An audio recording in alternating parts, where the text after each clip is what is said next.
In today's video, I'm going to teach you how to unlink in Google Docs. Whether you're tidying up your document or simply need to remove an outdated link, I'll guide you through the process step by step. First off, let's talk about why you might want to remove a hyperlink. Maybe it's no longer relevant, or perhaps you just want a cleaner look in your document. Whatever your reason, the process is straightforward. The first method to unlink a URL is to simply click anywhere on the link within your document. As soon as you do this, you'll notice a small menu of options appear right beside it. This menu typically includes options like copy, edit, and yes, remove. To get rid of the link, simply click on remove. With one click, the hyperlink will be gone, leaving just the plain text behind. Now, another easy way to go about this is by using the right-click method. When you right-click directly on the hyperlink, you'll see a similar set of options pop up in a menu.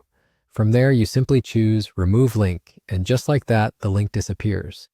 This is particularly useful if you're a fan of the right-click context menu or if you're already using your mouse. But what if you don't want to remove the hyperlink completely and instead just need to replace it with another one? No problem, you can do that easily as well. For this, you're going to click anywhere on the link again, and this time select Edit Link from the options that appear. Once you're in the Edit menu, you'll see the URL that has been embedded. If you want to replace this with a new hyperlink, it's as simple as deleting the old one and pasting the new URL into the same field. After you've made your changes, just click Apply or similar, depending on your version, and the new link will be embedded right where the old one was. And there you have it.